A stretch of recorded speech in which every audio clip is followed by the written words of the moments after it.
Bienvenido al canal de la Primera Iglesia Bautista de San Salvador. Esperamos que seas edificado a través del mensaje que estás por escuchar. Recuerda visitar nuestro muro en Facebook para que conozcas más acerca de nuestras actividades. También puedes escribirnos a nuestro correo electrónico. Será un placer saber de ti. Dios te bendiga.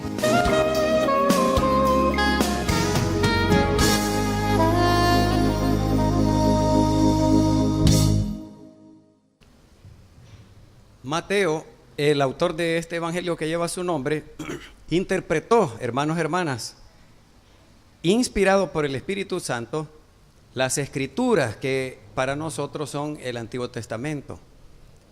Mateo interpretó que la sanidad de los enfermos, las expulsiones de demonios, ese ministerio que desarrolló nuestro Señor Jesús y que está resumido, como les dije, en 3 relatos de 3 milagros cada uno que tiene un metarrelato porque tiene 4.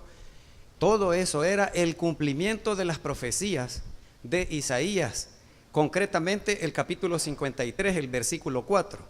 Ciertamente llevó Él nuestras enfermedades y sufrió nuestros dolores. Así que el profeta Isaías tuvo cumplimiento en su profecía en el ministerio de nuestro Señor y Salvador Jesucristo.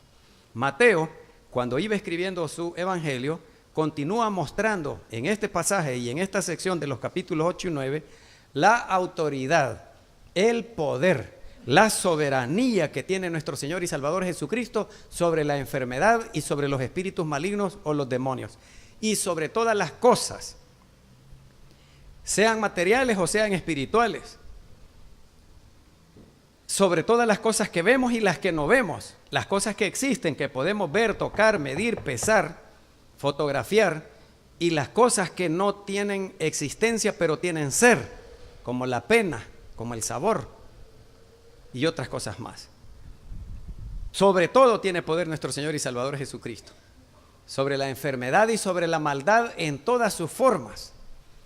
Ellas no son queridas por Dios, hermanos, hermanas, no forman parte de la voluntad de Dios, son consecuencias de vivir en un mundo caído de la gracia de Dios, que nos heredaron nuestros primeros padres, Adán y Eva. Allá se gozaba de la gracia de Dios, de la presencia de Dios. Incluso el relato bíblico dice que bajaba Dios a tomar el aire fresco de la tarde en el huerto del Edén. La muerte no formaba parte en los planes magníficos de Dios para la especie humana. Fueron consecuencia de la desobediencia de nuestros primeros padres, consecuencia del pecado de ellos, por querer alargar su mano, por no aceptar las limitaciones que se nos impone siendo humanos y querer ser como dioses, como hoy muchos siguen cayendo en esa tentación. Pero hermanos, hermanas, llegará el día, y nuestro Señor y Salvador Jesucristo lo anticipó con su ministerio público, en que la enfermedad ya no exista más, ni la muerte. La enfermedad en la mayoría de casos conduce a la muerte. En Apocalipsis capítulo 21, versículo 4, leo para ustedes: enjugará, que significa secar, secará Dios toda lágrima, porque algunos hermanos cuando están leyendo dicen enjuagará, pero no, es enjugará, secará Dios toda lágrima de los ojos de ellos, y ya no habrá muerte, ni habrá más llanto, ni clamor, ni dolor, porque todas estas primeras cosas habrán pasado. A esa esperanza vamos caminando, a esa meta, para allá vamos caminando. Ahorita todavía causa daño. El Señor Jesús demuestra su poder para que nosotros no perdamos la fe y nos mantengamos firmes hasta que lleguemos a la vida eterna en el reino de Dios. Así que el centurión, hermanos, hermanas, era un militar romano que mandaba a 100 soldados. Este militar romano perfectamente pudo dejar que los obstáculos que se le presentaban para pedirle al Señor Jesús aquella bendición lo dominaran. Entre el centurión romano y nuestro Señor Jesucristo había muchos obstáculos, y él nunca le hubiera suplicado un favor si hubiera permitido que esos obstáculos se interpusieran. Podía ser el orgullo, el militar de rango alto, militar podía ser de carrera que hubiera estudiado en la Academia de Roma, o que de la fila como soldado raso hubiera ido ascendiendo, como algunos llegaron hasta ser emperadores romanos. Tenía 100 soldados que le obedecían sin dudar. En el ambiente militar se enseña a obedecer, no tanto a pensar o a reflexionar. Pero así tiene que ser. La vida puede costarle a un ejército por la desobediencia de uno de ellos. Así que en el ambiente militar se obedece sin dudar. Pero la desobediencia en el ejército romano se castigaba con la muerte. También podía dejar que la duda de si le haría el favor o no le privara de pedirle el favor al Señor Jesús. Porque todos los judíos odiaban a los soldados romanos. Eran tiranos, los maltrataban, los despreciaban. Y por si fuera poco, los habían dominado, los habían conquistado. Y les quitaban dinero del que ellos producían para llevarlo hasta Roma. Entonces todo ejército invasor cae mal en todas partes del mundo. En todos los tiempos de la historia se buscan como blanco favorito a los invasores, a los que nos dominan, a los que nos molestan. ¿Y cómo un soldado romano le va a pedir un favor a un judío al que dañaba con su sola presencia? Y los judíos también los menospreciaban. Había los celotas que por la vía de las armas querían sacudirse el yugo del imperio romano, y entre ellos tenían a unos sicarios que ocupaban una cuchilla llamada sica, no como la enfermedad del zancudo ni aquel tapagoteras, pero se llamaba sica, sicario. Le daban una puñalada por la espalda, le perforaban el corazón y el pulmón de un solo golpe, y ahí los dejaban. Si un gentil, un no judío, entraba a un lugar judío, lo contaminaba, lo hacía impuro y estaba privado del ejercicio de su fe en el templo o en la sinagoga. Si un judío entraba donde un romano, que era gentil, también se impurificaba. En los relatos de la crucifixión de nuestro Señor Jesucristo, ¿se acuerdan que todos los sacerdotes y los judíos llegan hasta el enlosado, unas baldosas ahí donde estaba Pilato? Si ponían un pie en el ladrillo, estaban contaminados, y en la fiesta de Pascua no podían dedicarse a las expresiones públicas de su fe. Así que llegaban hasta allí, hasta ese pedacito. Entonces el centurión tenía bastantes obstáculos para privarlo de pedirle el favor al Señor Jesús. Sin embargo, cuando el centurión le dice que le sane a su criado, a su esclavo, el Señor Jesús le dice: vamos a tu casa y lo sanaré. El domingo pasado les dije, y ahora se lo repito, el Señor Jesús está por encima de esas preocupaciones de ritualistas de limpieza. No voy a poder servir en el templo, no voy a poder cantar, orar, expresar públicamente mi fe porque soy impuro. Para el Señor Jesús tiene mayor valor sanar al esclavo que dedicarse al ejercicio de la fe pública. A él no le importaban mucho esas conveniencias generalmente aceptadas en el pueblo judío. Por otro lado, el centurión romano tenía dinero y el Señor Jesús no tenía ni dónde reclinar la cabeza. Hoy los seguidores del Señor Jesús tienen jet privado. No saben en cuál carro irse porque tienen 8 estacionados en su casa. Y el Señor Jesús no tenía ni dónde reclinar la cabeza, más bien recogía una colecta entre todos, y que Judas era el tesorero. Ustedes ya conocen los relatos. Así que como un rico le va a pedir un favor a un pobre. Mire cuántos obstáculos tuvo que vencer este centurión romano. Hay muchos que se enriquecen con el evangelio. Hay muchos que no son evangelistas, sino evangelistas. Y las personas creen que todos los pastores somos iguales, pero no es así. Nunca se puede generalizar. Nunca se puede generalizar. El idioma era otra barrera, otro obstáculo. El centurión hablaba latín y nuestro Señor Jesucristo hablaba arameo. Por otro lado, la distancia geográfica que habrá recorrido el centurión romano para llegar hasta donde estaba el Señor Jesús. Mejor no voy. Ay, que se me muere el esclavito. Mejor me quedo dando viento en la hamaca. Por otro lado, miren que los romanos eran autosuficientes, tenían poder. El imperio era, geográficamente hablando, extenso. Y durante 800 años dominó al mundo conocido en aquellos días. El ejército romano era invencible por tierra y por mar. Entonces, mi raza es superior a la de estos judíos. Pero el centurión romano no se dejó vencer por ninguno de esos obstáculos. Amaba tanto a su esclavo, era superior en amor, que pudo vencer todos esos obstáculos, hermanos, hermanas. Cuando nuestro Señor Jesucristo vio al centurión romano caminar hacia él, probablemente habrá pensado lo mismo, como este centurión viene aquí a pedirme ese favor. Lo que no sabía nuestro Señor y Salvador Jesucristo es la idea que tenía el centurión romano acerca de la autoridad o el poder. Fíjense bien, hermanos, fíjense bien, hermanas. De la manita los voy llevando para que nadie se tropiece y caiga. La idea que el centurión romano tenía sobre la autoridad maravilló al Señor Jesús. Lo sorprendió. Ni en todo el territorio de Israel he hallado tanta fe. Alguien que comprenda bien qué significa la autoridad y crea en ella. Ni los dirigentes religiosos del pueblo judío tenían tanta fe. Y en los 400 años que no hubo ejercicio profético, no hubo nadie que hablara en nombre de Dios, previo al nacimiento de nuestro Señor y Salvador Jesucristo, dominados por los griegos desde el año 350 antes de Cristo, por los romanos 150 años antes del nacimiento de nuestro Señor Jesús. En todo ese periodo que probablemente la fe del pueblo se estancó, la fe del pueblo se anquilosó, se entiesó, la fe del pueblo no caminó. Más bien la fe del pueblo era nula. En esos 400 años entre el Antiguo y el Nuevo Testamento, ni los líderes religiosos tenían esa fe que aquel centurión romano, porque estaba fundada sobre algo firme. Estaba fundada la fe, la creencia que el Señor Jesús podía sanar a su esclavo. El centurión romano la tenía fundada en el hecho que él tenía autoridad o poder sobre la enfermedad. Habrá oído, a saber si habrá visto el centurión romano.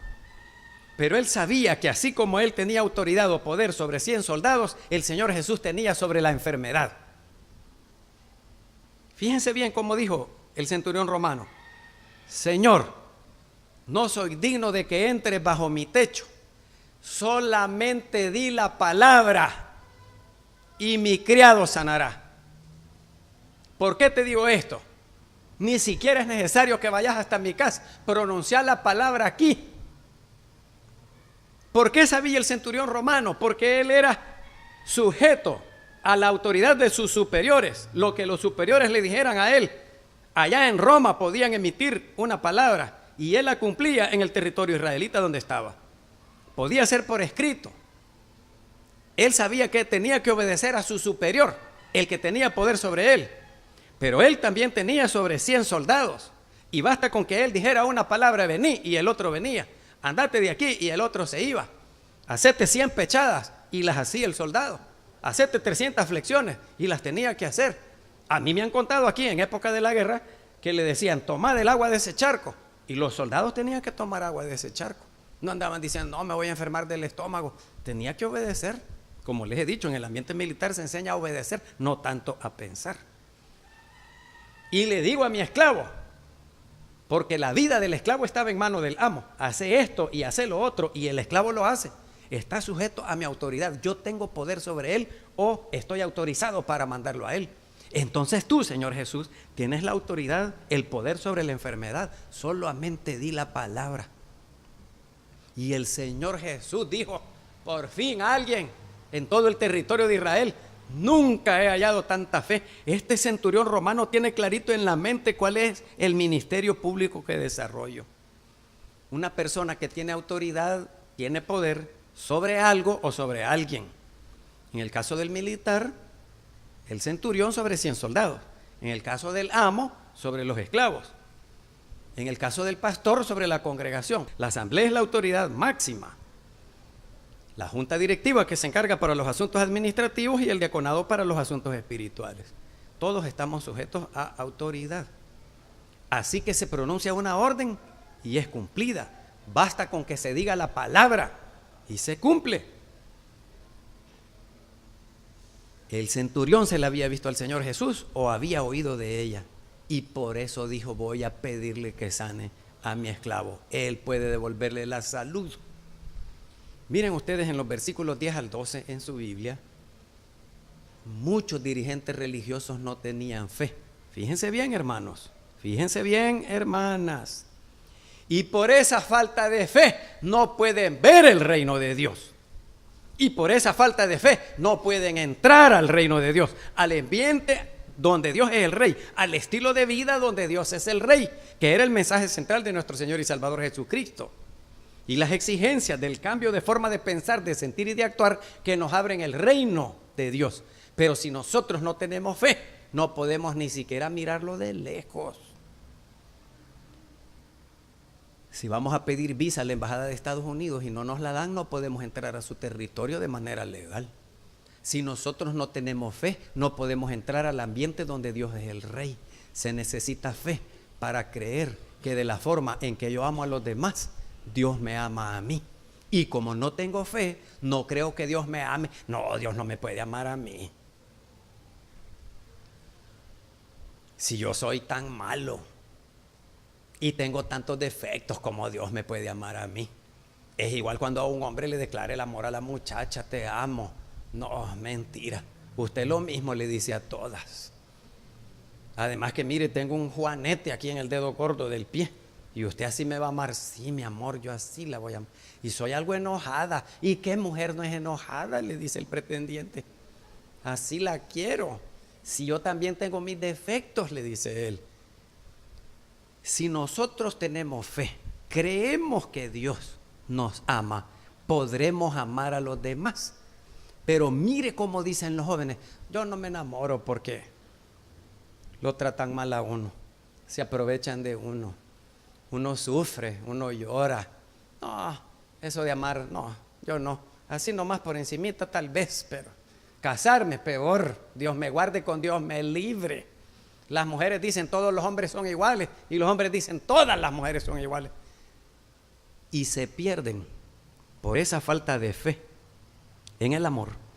Se pierden la única oportunidad de experimentar la eternidad en esta vida que se va a terminar. El amor es eterno, la persona se muere, pero el amor sigue. Y cuando yo me enamoro de verdad, sin esperar recibir nada a cambio, cuando amo a la otra persona con sus defectos y con sus virtudes, cuando la acepto así como es, porque yo no soy Dios y no la puedo cambiar. Y tantas veces que les digo, ni los hijos son como los papás quieren. Entonces, ¿qué sentido tiene que yo le quiera cambiar la vida a otro cuando ni siquiera he cambiado la mía? Porque yo también tengo mis defectos. Y cuando uno se los mira más al otro, es cuando uno más, así como está condenando al otro, así es. Ese es un principio psicológico. Por eso Juan 8 del 1 al 11, cuando iban a apedrear a la mujer adúltera, aquel de ustedes que nunca haya querido cometer ese pecado. Esa es la mejor traducción griega, porque dice, aquel de ustedes que nunca haya cometido pecado. Pero al ver los giros, las terminaciones verbales del griego, en el que fue escrito el Nuevo Testamento, aquel de ustedes que nunca haya querido cometer este pecado de adulterio, sea el primero en tirar la piedra. Y por eso es que soltaron la piedra los más viejos primero, porque esos habían querido más veces. Y después los más jóvenes. ¿Y quién de nosotros no? Ay, hermanos, ay, hermanos. Uno condena en el otro lo mismo que uno es. Es que vos sos absoluta, vos sos el absoluto, le dice la mujer. Es que vos sos rencorosa, vos sos el rencoroso. Y al igual que mi abuelito y mi abuelita se pasaban como una hora diciéndose cosas ahí. No, hermanos, no, hermanas. Así como es, pues sí, si yo no lo puedo cambiar al otro, por lo menos voy a tratar de cambiar yo primero. Hasta el Rafael Matos de España no les ha cantado estar enamorado es ver lo bella que es la vida y no sé qué otras cosas. Yo ya sé que ustedes no andan oyendo esas canciones. Que Dios me perdone por hacerlos pecar en este momento. Por la falta de fe, uno no ama. Por la falta de fe, no perdona. Que el perdón es mayor que toda ofensa. Por la falta de fe, uno no es humilde. Por la falta de fe, uno no dialoga para superar los conflictos. Por la falta de fe, uno no se reconcilia. Y así la larga lista de exigencias de la vida nueva cristiana. El que no tiene fe, no abre la puerta del reino de Dios. En el ambiente donde Dios es el rey, uno no entra, ni siquiera como Moisés, que desde el monte Nebo vio la tierra prometida. Nosotros ni por asomo vemos el reino, y ahí lo andamos cargando adentro de nosotros, el tesoro escondido, la perla del gran precio. Y ahí andamos buscando que en esta iglesia aquí, que en esta iglesia, sí, puras mentiras, entretenciones. Busquen el reino adentro de ustedes. Tengan fe para creer que viene la vida eterna en ese reino. No hacen de Jesucristo su Señor y Salvador porque no tienen fe. La fe abre la puerta al reino de Dios. Y el Señor Jesús dijo que por la falta de fe aquellos dirigentes religiosos van a quedar excluidos del reino eterno porque estaban tan aferrados a su tradición religiosa. Dios no excluye a nadie, ellos se excluyen solo por su tradición religiosa y no podían aceptar a Cristo y a su mensaje del reino. En el versículo 11 y 12 del capítulo 8 que ya leímos, el oriente y el occidente son el norte, el sur, el este y el oeste, como decimos nosotros, los 4 rincones o los 4 puntos cardinales del planeta Tierra. De todos los puntos cardinales vendrán a sentarse al banquete que inaugura la vida eterna en el reino de Dios, cuando el Señor Jesús presida la mesa de comunión y beba vino otra vez. Todos los fieles al Señor se reunirán en el banquete mesiánico. Pero los judíos no querían aceptar que el hijo de este carpintero venga y nos diga que es el hijo de Dios. Ni siquiera ha salido del templo, ni siquiera es de la tribu de Judá, y por ahí se dejaban.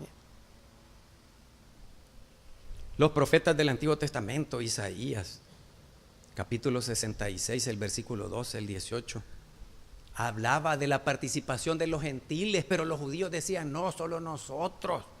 Es igual que ahora muchos dicen, esta iglesia es la única que se va a salvar. Todos los demás están condenados. La única iglesia, la propia, la verdadera, es la bautista, porque aquí dijo el Señor Jesús, díganle a Juan el Bautista.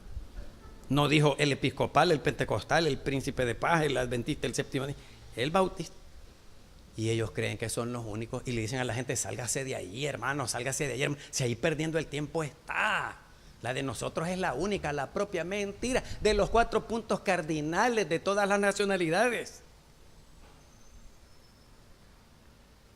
Pero aquellos con su nacionalismo sintieron como una baldada de agua fría cuando el Señor Jesús dijo, van a quedar excluidos y de los 4 puntos cardinales van a venir. En los versículos 11 y 12, estos 4 puntos cardinales, hermanos, hermanas, el mensaje del reino de Dios es para todos.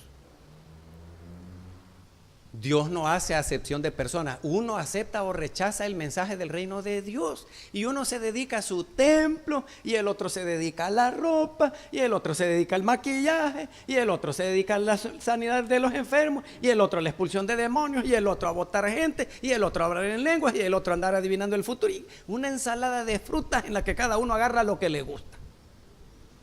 Es el mensaje del reino de Dios, es que aquí lo andas adentro, el amor. ¿Y por qué no lo das? Pues, ¿y qué tiene que este sea del Barça o del Real Madrid o este del FMLN o de Arena? Los tenés que amar a todos y el color de la piel no importa. Y amar al viejito y al adolescente y al joven y al adulto y al anciano y al chino y al chileno. Ese ambiente donde Dios es mi rey lo demuestro yo, porque tengo fe que lo trae en plenitud. La primicia, el ejemplo, una señal, un signo. Estamos viendo ahora, pero viene en plenitud.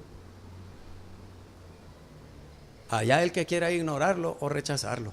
Si un militar puede ser obedecido con solo hablar, mucho más lo es nuestro Señor y Salvador Jesucristo. Ni siquiera necesitaba del contacto visual con el enfermo, el criado allá, el esclavo en la casa del centurión.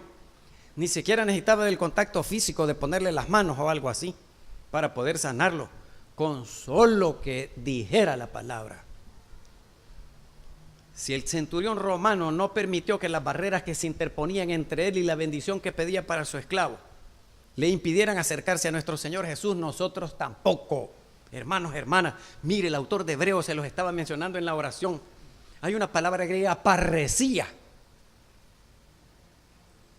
Cuando el Señor Jesús murió, el velo del templo, el del lugar santísimo, una cortina como de 6 centímetros o 6 pulgadas, ya no me acuerdo, hace 30 años, había una cortina gruesa que separaba el lugar santo del lugar santísimo, donde el sumo sacerdote solo entraba una vez al año, el día del perdón.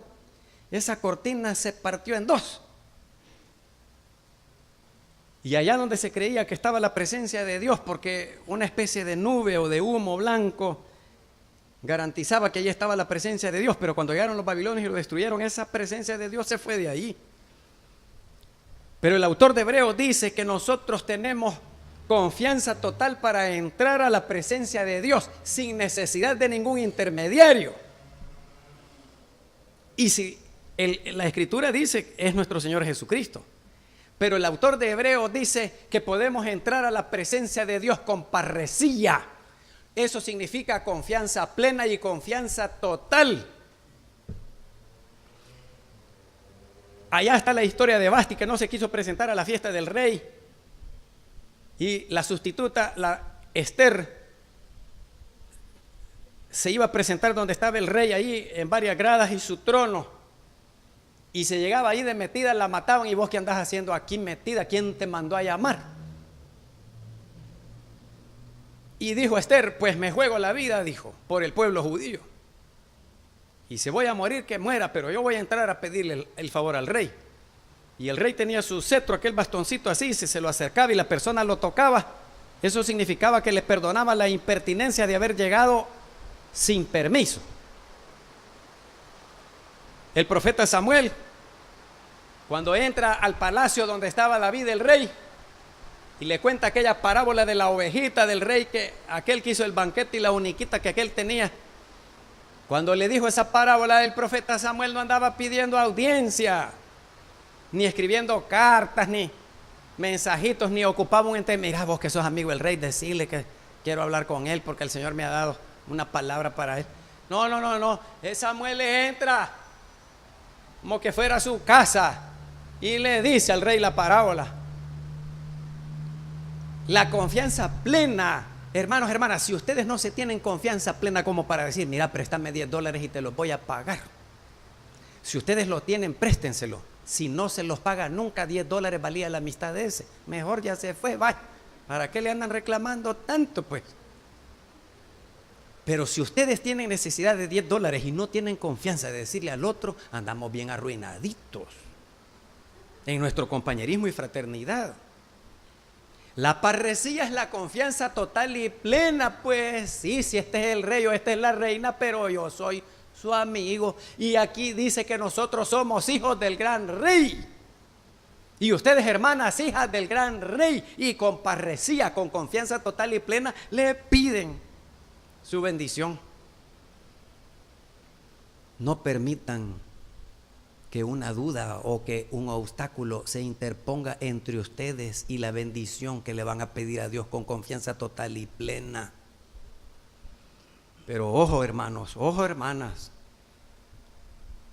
Dios actúa de formas misteriosas y puede ser que lo que le estamos pidiendo no nos lo dé, así se lo pidamos 40 años. Y muchos casos que yo he conocido que Dios les da la bendición hasta que la persona falleció y nunca vio en esta vida terrenal la bendición que le había pedido a Dios durante 40 años. Pero uno tiene que pedirle, sin el pedir no hay engaño. Y ahí está la parábola de la viuda y el juez injusto. Y cuando recordemos las promesas que Dios nos hace y pidamos para nosotros, recordemos de pedir también para los demás. No debemos apropiarnos de ellas de manera egoísta, tan personalmente, que olvidemos que Dios también quiere darle su bendición a otras personas. Y cada persona aquí presente tiene que elegir entre aceptar o rechazar la buena noticia del reino de Dios. Un reino de relaciones correctas, donde uno se relaciona de manera correcta con todo el mundo. Porque a este reino no entramos porque nos conectamos uno con otro, como que fuera la corriente. Cuando alguien le agarra la corriente y viene el otro a quererlo ayudar, también le agarra a él y se hace más fuerte el circuito. Y dicen los papás, no, yo por estas hipotas voy a ser salvo, yo no voy a la iglesia. Pero aquí dice, hermano pastor, Hechos 16, mire, cree en el Señor Jesucristo y serás salvo tú y toda tu casa. Yo por estas bichas me voy a salvar. Yo nunca he ido a la iglesia, yo al estadio, yo soy borracho, mujeriego, pendenciero y jugador, pero por estas hipotas, sí, por las hipotas me voy a salvar yo. No, hermano, la salvación es personal, es individual, no es por herencia. No es por ósmosis que se traslada. Cada persona acepte o rechace. Mi invitación es la que crean en Cristo como su Señor y Salvador. Que nos regale la fe que abre la puerta al reino de Dios. Bendito seas por toda la eternidad, Señor. Porque la fe que necesitamos para formar parte activa en este reino tuyo, tú mismo nos la regalas. Es por gracia, gratuitamente, para que delante de ti nadie se gloríe que ha hecho mérito, que ha hecho algo que le haga merecer la fe y la salvación del castigo del pecado. La sola gracia y la sola fe. Tú nos la regalas, bendito seas. Te alabaremos eternamente y para siempre.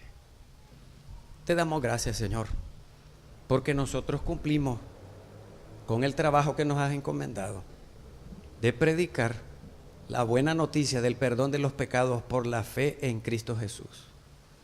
Bendice a cada hermano, a cada hermana, para que nuestra fe aumente y para que vivamos en ese reino ya y en plenitud cuando tu Hijo lo traiga y lo inaugure en plenitud.